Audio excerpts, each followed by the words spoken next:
अस्सलाम वालेकुम dear students, और उम्मीद है कि आप खैर वाफियत से होंगे।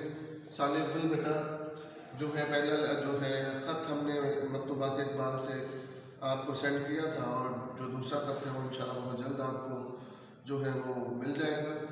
लेकिन उससे पहले बेटा हिस्सा नसर से जो है एक लोक दास्ताना हमारा आज का मौजू है, और वो है दोस्ती का भला। और मुसन्निफ़ है बेटा किसी तारुफ का मोहताज नहीं है, शफ़ी अकील। अगर आपको मैं माजी के झरोकों में लेके जाऊँ तो आपने 10th में जो है चुगलखोर के नाम से कहानी पढ़ी होगी ज़रूर, और वो भी शफ़ी अकील साहब ने लिखी है, वो भी एक लोक दास्तान है।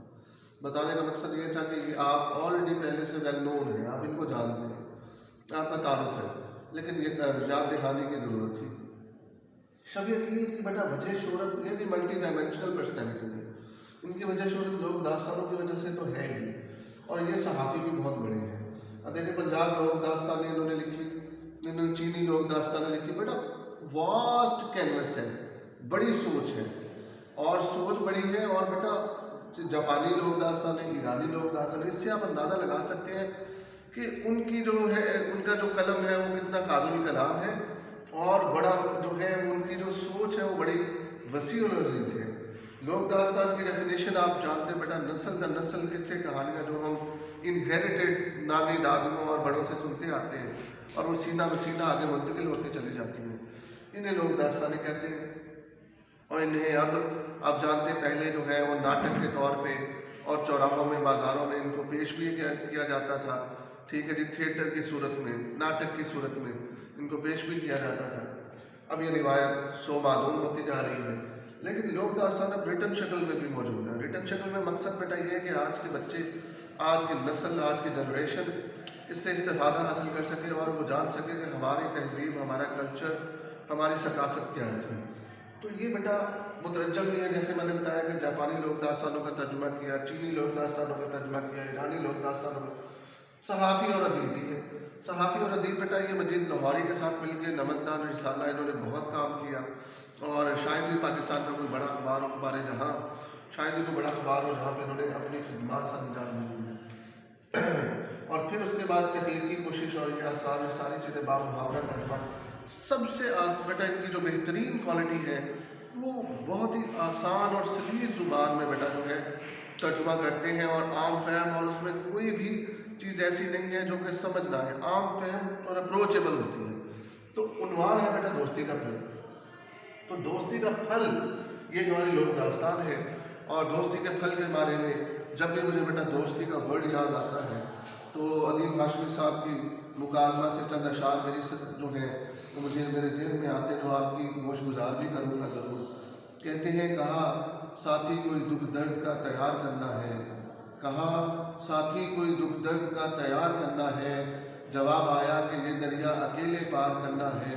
कहा मुझको बनाया है तो फिर ये दूसरे क्यों हैं, जवाब आया कि तुझको दूसरों से प्यार करना है। तो इंसान को बेटा अगर देखें तो इंसान की ज़िंदगी यही है, एक दूसरे के काम आना। और अलामा साहब भी कहते हैं, खुदा के आशिक तो हैं हज़ारों, बनों में फिरते हैं मारे मारे, मैं उसका बंदा बनूंगा जिसको खुदा के बंदों से प्यार होगा। और फिर ये है दोस्ती बेटा। दोस्ती का रिश्ता ऐसा रिश्ता है जो इंसान यहाँ पे खुद आके बनाता है बेटा। बाकी रिश्तों में इंसान जो है वो झगड़ा चलाता है, बहन भाई माँ बाप।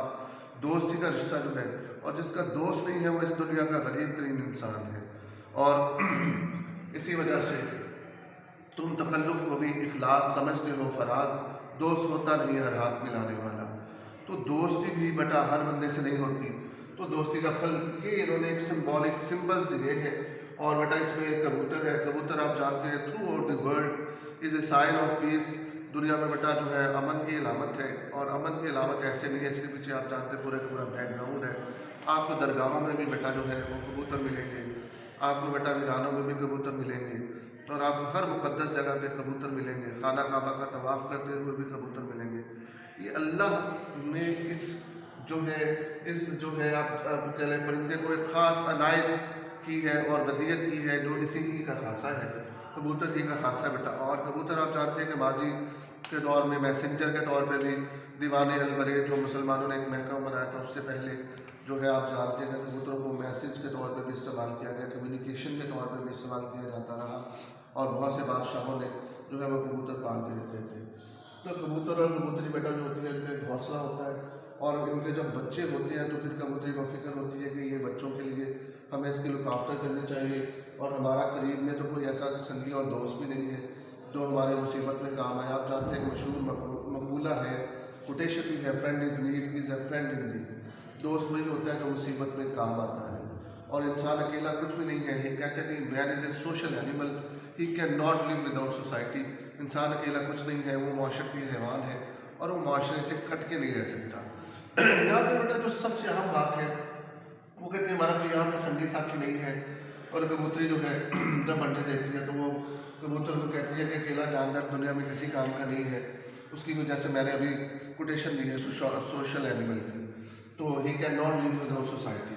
तो कबूतर को कहती है हमें किसी दोस्ती कर लेनी चाहिए। कबूतर कहता है जी कि हमारी यहाँ पे बरादरी, ये बरादरी का वर्ड बड़ा मीनिंगफुल है। हम सारी ज़िंदगी इन्हीं चक्रों में पड़े रहे और यहाँ से निकल नहीं सके। माजत से बेटा हम लोग वहाँ से हिज्जत करके यहाँ पे तो आ गए, लेकिन हमने वहाँ पे तो हमें जो है वो थी बरहमन थे, कश्ती थे, शूदर थे। हमने वहाँ पे हिंदुओं की तकसीम से हमने कहा कि ये क्या करते हैं, तकसीम करते हैं ये जनाब जो, लेकिन हमने अपनी इतनी तकसीम की है कि हमें तो अपनी सही पहचान में नहीं कि हम क्या है। हम वहाँ से आए तो आज भी हम कहलाते हैं कि हम जलंधरी हैं, हम होशियारपुरी हैं, हम गुरदासपुरी हैं, हम जनाब फलां हैं, हम फलां हैं। लेकिन आज भी हमारे इलाके वो गिने जाते हैं। फिर हम यहाँ पे आके हम सिंधी कहलाए, हम बलोची कहलाए, हम बेटा पोटोहारी कहलाए, हम कश्मीरी कहलाए, हम जो है पंजाबी कहलाए।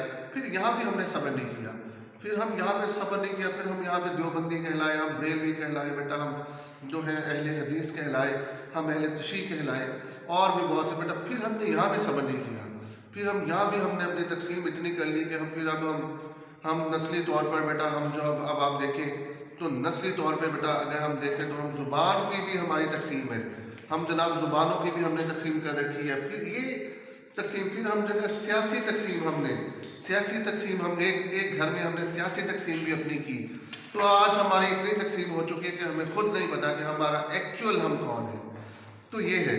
तो अलामा साहब ने भी कहा था कि फ़िरकाबंदी है कहीं और कहीं जाते हैं, क्या ज़माने में पनपने की ही बातें हैं। और फिर यही नहीं, फिर कहा यूँ तो सैयद भी हो, मिर्ज़ा भी हो, खान भी हो, तुम सभी कुछ हो, बताओ तो मुसलमान भी हो। तो ये तकसीम जो हमने की, नो डाउट कि अल्लाह ने कुरान में वाज़ेह तौर पर वाशकाफ अल्फाज में क्लैरिटी के साथ फरमाया कि हमने तुम्हारे जो कबीले बनाए, ख़ानदान बनाए, सिर्फ इस वजह से बनाए कि तुम्हारी आपस में एक दूसरे को पहचान कर सको। और आगे जो सबसे बेटा बच्चों जो सबसे मीनिंगफुल बात है वो ये कि तुम में से सुपरलेटिव, तुम में से सुपीरियर, तुम में से अफजल, तुम में से बढ़कर, तुम में से जो आला और अरफा वो है जो कि किरदार के हवाले से, जो कि इखलाक के हवाले से, जो परहेज़गारी और मुत्तकी के हवाले से जो है वो बेहतर है। तो यहाँ पे सारी बातें बेटा ख़त्म हो जाती है, लेकिन हम ख़ानदान कबीले से नहीं निकलते। अफसोस सद अफसोस। तो वो कहते हैं कि यहाँ पे हमारी बरादरी का कोई नहीं है तो हमें किसी और से भी दोस्ती कर लेनी चाहिए, उसमें कोई मायूब बात नहीं है, कोई बुरी बात नहीं है। ये है बेटा वो बात कि दोस्ती किसी भी कैद हयूद और क़यूद की बेटा पाबंद नहीं है, दोस्ती किसी भी ज़ात पात की पाबंद नहीं है। दोस्ती का खासा ही ये है कि दोस्त इंसान खुद चुनता है और अपनी मर्जी से चुनता है और अपनी मर्जी ही के लोग चुनता है, इसमें कोई भी जो है मुश्किल उसको नहीं पेश आती। तो ये वो बात करते हैं वो गिद्ध इसे साइन आप जानते हैं मुर्दार खाता है। राजा गिद्ध एक नावल है उर्दू में जो कि किसी तारुफ का मोहताज नहीं है, बानो कुदसिया ने लिखा था। गिद्ध क्या है कि किर्गिज़ का जहाँ और है, शाही का जहाँ और। तो ये है गिद्ध मुर्दार खाता है और जो है शाही अलामा साहब ने बड़ा खूबसूरत शेर किया। हालांकि देखिए दोनों की नेचर, एक अमन की अलामत है और एक मुर्दार खाता है, लेकिन दोस्ती इसमें हाई नहीं हुई। आपस में उन्होंने सिक्योर किया अपने आप को, दोनों दोस्त बन गए। इससे बेटा मुराद हम भी अपने आप को जो है रोज़मर्रा ज़िंदगी में कर सकते हैं कि अगर हमारा ख़ानदान कोई है, हम जो है अमन की अलामत है, हम जो है बड़े अंदर से ठंडे तबीयत की और बड़े कूल हैं, तो हमें किसी और से दोस्ती अगर करनी चाहिए तो दोस्ती में से कोई ना दोस्ती बेटा अगर किसी से होती है तो कोई एक चीज़ जो है जिसमें दोनों लोग एक मुत्तफिक होते हैं तब दोस्ती होती है। इनकी दोस्ती क्या थी, आप अपने आप को सिक्योर करना। जो शिकारी है वो क्या है बेटा, वो शिकारी खतरे की अलामत है बाहर से। तो जब दोस्ती आपस में यूनिटी हो जाती है, इत्तेफाक में बरकत है अचानक। तो वो दोनों दोस्त हैं, शिकारी आता है तो बेटा वो आग जो है वो इनके घोंसलों से बच्चे निकालने लगता है। तो वो गिद्ध के पास पहले वो खुद, एक और बड़ी मीनिंगफुल बात है यहाँ पर, तो बेटा ये है कि पहले वो खुद कोशिश करते हैं। इंसान तब तक बेटा जो है वो कामयाब नहीं होता जब तक वो कहते हैं ना कि खुद कोशिश नहीं करता। God helps those who help themselves. खुदा ने आज तक उस कौम की हालत नहीं बदली, ना हो जिसको ख्याल आप अपनी हालत के बदलने का। खुद जब अपनी कोशिश नहीं करेंगे कोई भी आपकी मदद नहीं करेगा। फ़ौरन ही उन्होंने सबसे अहम बात यहाँ पे जो हमें मैसेज मिलता है बेटा वो ये है कि उन्होंने पहले खुद कोशिश की, जब वो नहीं कर सके फिर वो दोस्तों में बात करें। तो गिद्ध ने कहा कि हम तो दोस्त हो गए हैं, लेकिन दोस्ती के लिए उसने बड़ा एक और बड़ा मीनिंगफुल जुमला है बेटा यहाँ पे। वो क्या है कि दोस्त वो जो मुसीबत में काम आता है। उसने कहा दोस्ती तो कर लेना बड़ी आसान है, लेकिन दोस्ती निभाना बड़ी मुश्किल है।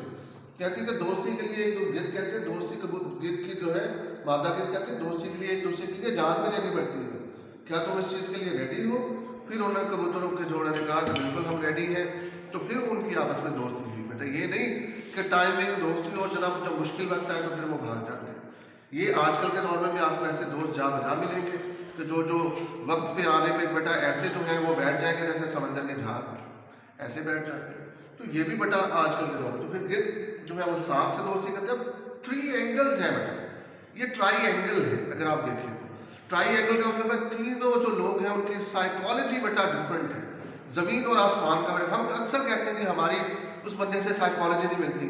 यार अगर इंसान साइकोलॉजी किसी से मिलाना चाहे तो क्यों नहीं मिलती? एक नुक्ते पे खड़ा होना चाहे तो क्यों नहीं खड़ा हुआ जा सकता? अगर इंसान चाहे तो सब कुछ हो सकता है। अमन की अलामत है मासूम परिंदा, गिद्ध मुर्दार खाने वाला जानवर, सांप की टोटली नेचर डिफरेंट है। सांप के बारे में आप जानते हैं जहाँ बजा मुहावरे ज़रबुल मिसल मौजूद है कि सांप कभी किसी का दोस्त नहीं हो सकता, लेकिन यहाँ पे बना मतलब ये है कि डिफरेंट बेटा नेचर के आप और हम लोग हैं जो कि डिफरेंट नेचर के लोग हैं। हमें हर किसी से निभाना है, हमें अच्छों से भी निभानी है, हमें बुरों से भी निभानी है, फिर ही जिंदगी बेटा चलेगी। अब दोस्त जो है देखें, अब हर कोई तारीफ आपकी करेगा, दुश्मन भी आपकी तारीफ करे, फिर मजा है बेटा। तो वही बात अल्लाह ने कहा नशा पिला के गिराना तो सबको आता है। तो बेटा ये है सांप के साथ जब दोस्ती होती है तो सांप के बारे में बहुत सी चीज़ें हैं। तो मशवरा फिर पसंद आया, उसने भी यही बात की कि दोस्त तो बन जाएंगे लेकिन दोस्ती पे साबित करनी बड़ी चीज़ है। आजकल के दोस्त जो हैं वक्त आने पे ऐसे बैठ जाते हैं जैसे समंदर की झाग। तो दोस्त फिर वो साबित कदम, फिर वो दोस्त रहे, फिर वो जनाब जो है सब दोस्त बन गए और फिर उन्होंने जनाब जो है अंडों से बच्चे निकले और शिकारी की आमद